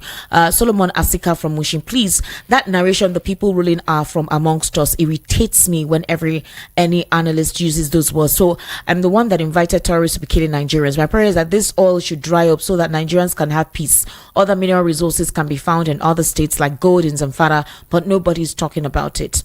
Please, is this station all about not seeing any good from the side of the government? Esther, you can do better than this by way of balancing the people on your station, considering where you are coming from Inkem. Wow, Inkem is not about where I'm coming from. If you have listened to this conversation from the beginning, you would have noticed that I am coming from every angle since this protest commenced, from the response of the federal government, the reaction of the people, and all that line of thoughts concerning what this protest should have been like, and other people's reaction. If you've not been paying attention, so I'm quite sorry about that. Somebody says, to be frank, Tinubu's policies are excessively harsh and quite detrimental. They reflect his demeanor and appearance, both quite unfavorable. He is truly a poor leader, and that's simply the reality. Good evening, ST. My name is Peter from Germany. Thank you, Peter.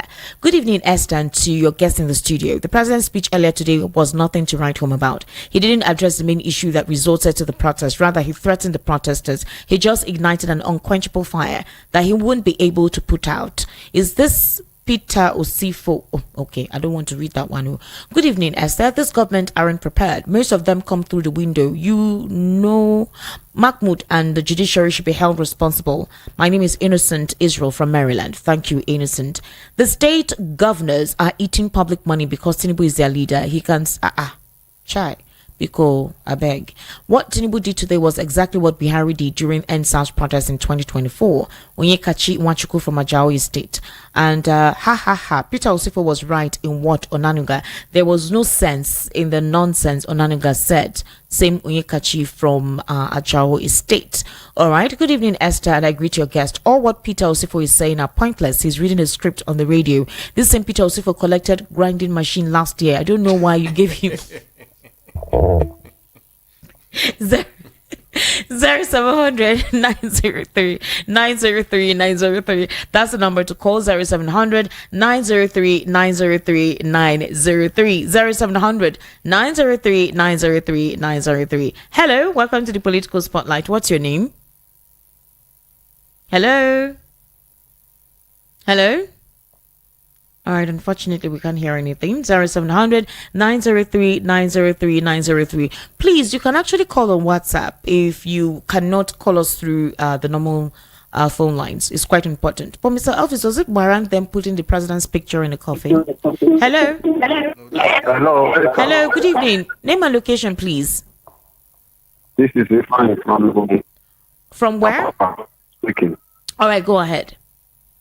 What I want to say, among all the list of the protesters, the president promised to implement one or two within now and the next 1 month. The answer is no. I want you to tell people, Sifo, that by analoga is being paid by presidency to do what he's doing. Him, people, Sifo, who is paying him to do what he's doing, going to one radio station to the other to call and begin to support the government for what they are doing, how they are punishing the Nigerians. All right. Hello? I can hear you. Go ahead. Can you hear me? Yes, go ahead. It's the network. It's the network. Hello. Good evening. Good evening, sir. How are you, sir? I'm good. And you? I am fine. What's your name? Baptist calling from Egueda. All right, Batters, go ahead. Okay. The Tinubu's speech this morning is nothing to offer Nigeria. It's what you have said since over 3-4 months ago. That's what you come and repeat again this morning, which is very, very bad. So you don't see the blackout people carried, see what they written on it, their demand and all those things. You did not touch any of them. Is that how to rule a country? People are dying for hunger and you are sending a police and army to be shooting them. Okay, let's see what will happen tomorrow, whether we kill the whole Nigerians. He better resign because he don't know what he's doing. This is not how to govern a country. Esther, I'm very, very annoyed. Good night. Good night, sir. Good night. 0700 903 903 903. You can actually call the WhatsApp number. It seems it's clearer.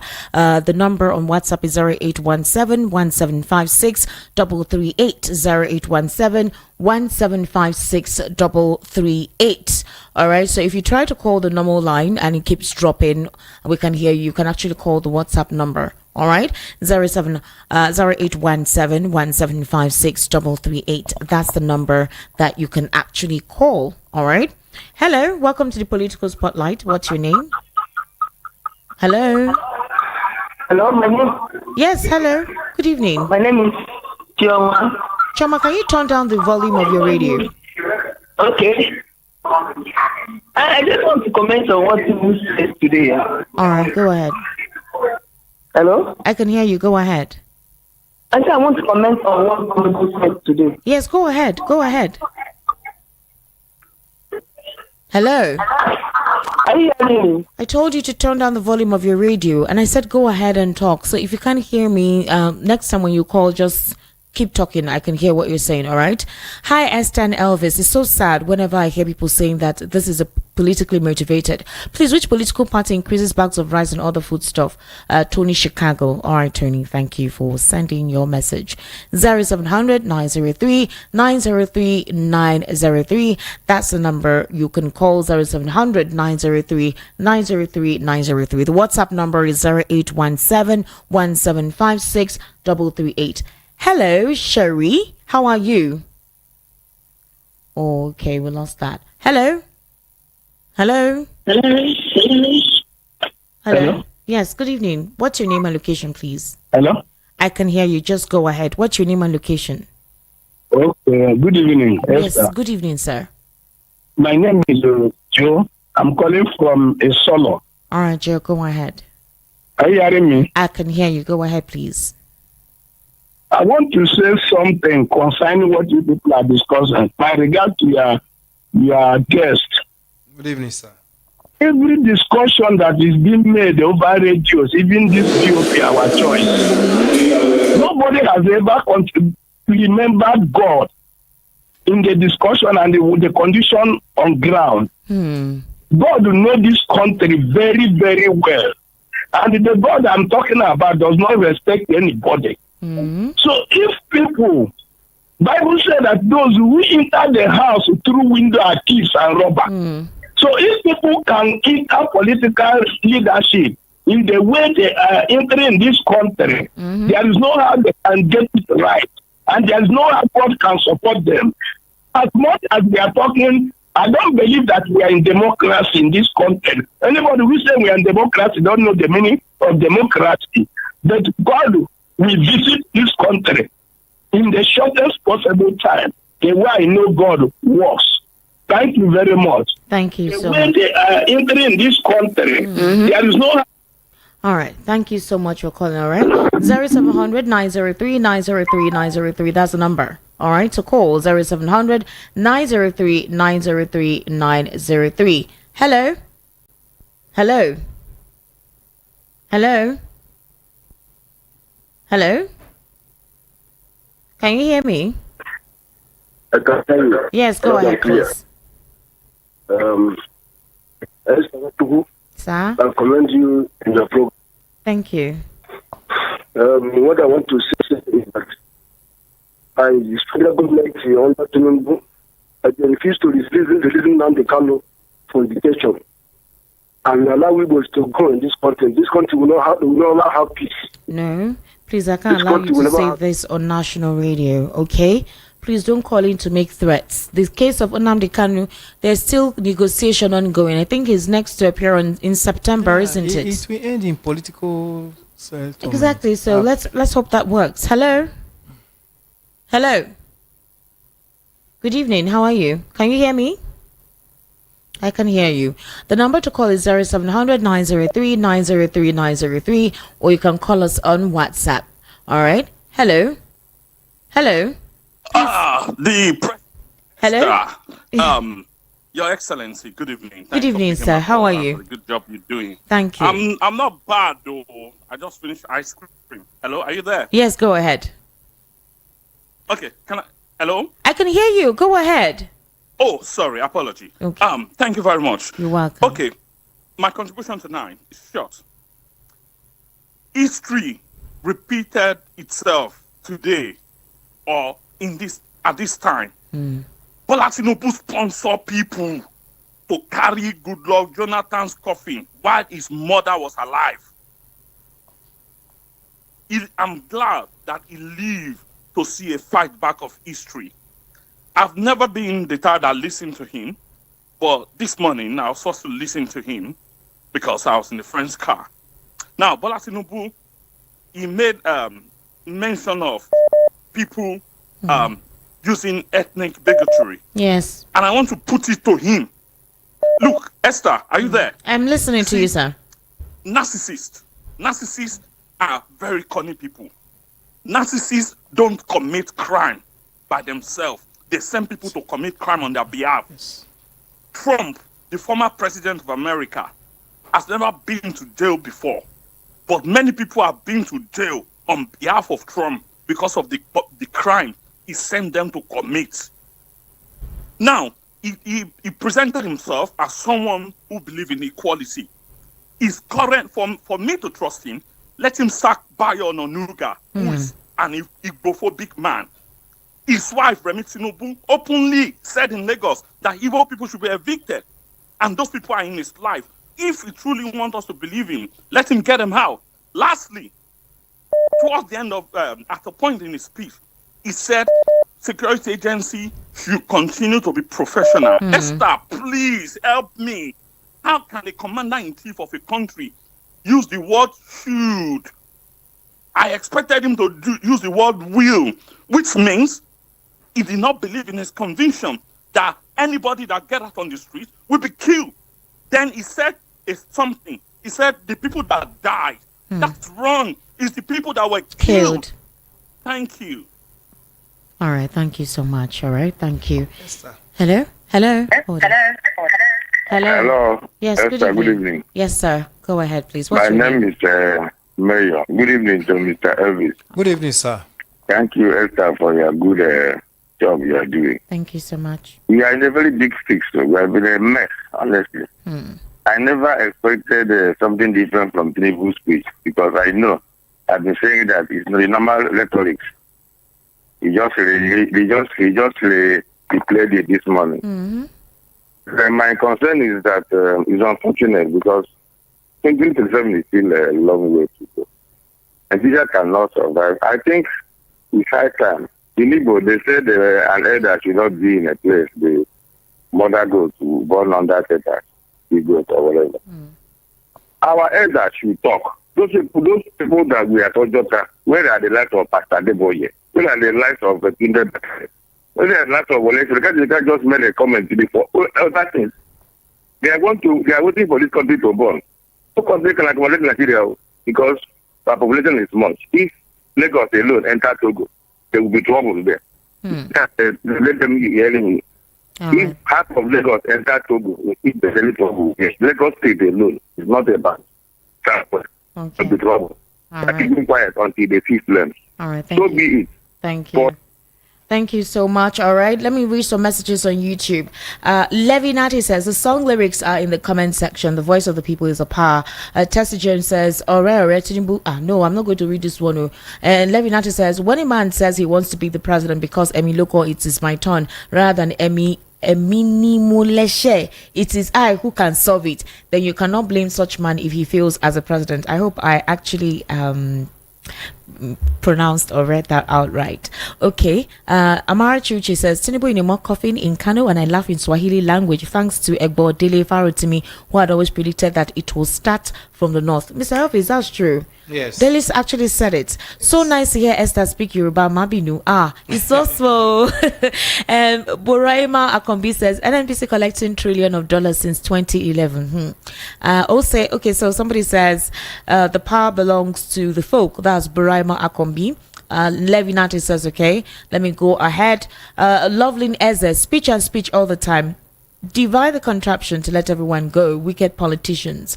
The Black Sands. Ouch. Tinubu just can't seem to do the right thing for Nigeria. And Alhaji Peter. President Tinubu should remove financial impunity from state governors and local government chairmen so that their people can always hold them accountable each time their allocations come. All right. Vanity Van Ghost. Demonstrators should organize themselves and move to various government houses and ask governors what they have done with the increase in allocation from the federal government. Amarachi Uche says, at Alhaji Peter, Tinubu is the problem. Let him cut down ministries to 47 and cut down his aides. Let them cut down his allowance and salary. You people should understand that Tinubu will leave one day. All right, Jessica Sumano says, Esther, that pronouncement was not written to the president on the president's speech. So Tinubu said it on his own. Think Nigerians will applaud him, and because it wasn't in the script, APC filling station owner locked up. Okay, Adeola says, if you have tackled insecurity in the right way, farm produce would not have been expensive like this. Also, let's see. Okay, Vanity Van goes, Bio simply have no conscience. He should know that nobody carries well to the grave. The only thing you are remembered when you're gone is good name, and also nothing lasts forever. Okay, let's see more new persons. Okay. More persons. Well, it's the same people who are typing. Remy Olaho, don't worry, it's building. You will see the outcome. We don't want revolution. Olorun Bread, Tanto Lorun, I don't think it's right to put all the blames or situation of Nigeria on the present government. It's the truth that everything is very expensive nowadays, but this is happening all over the world. Okay, so I think this is what I can take on YouTube. All right, let me take more calls. Hello, good evening. Hello. Yes, good evening. Name and location, please. My name is Mr. Emmanuel. I'm calling from Cotonou. All right, go ahead, sir.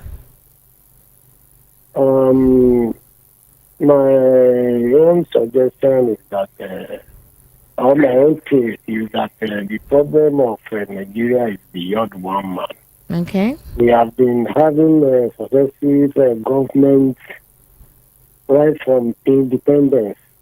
Always after the one finishes own time, another one takes over.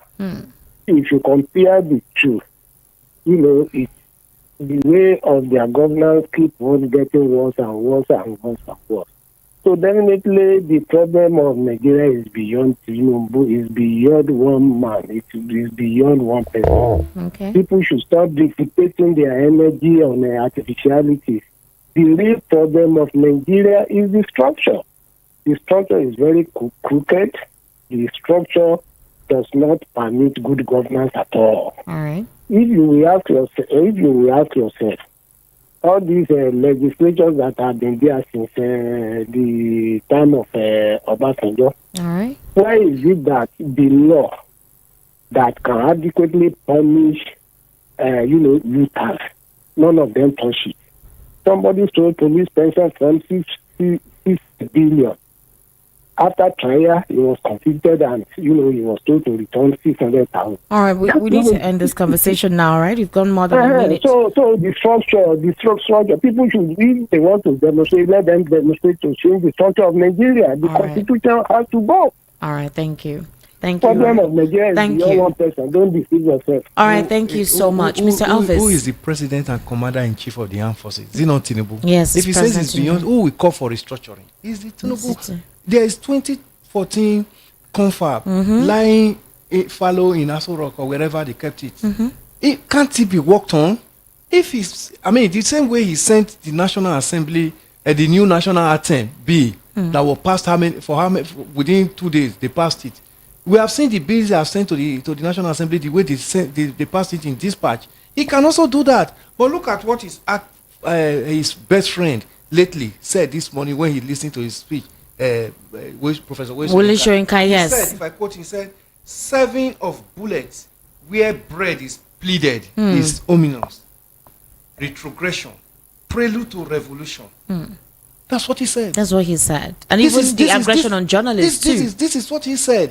This is the same person, of lately they've been celebrating him so much. Yes. But he also knows too well that the speech of the president this morning carries some negative weight if we are talking of solving this problem we have in Nigeria.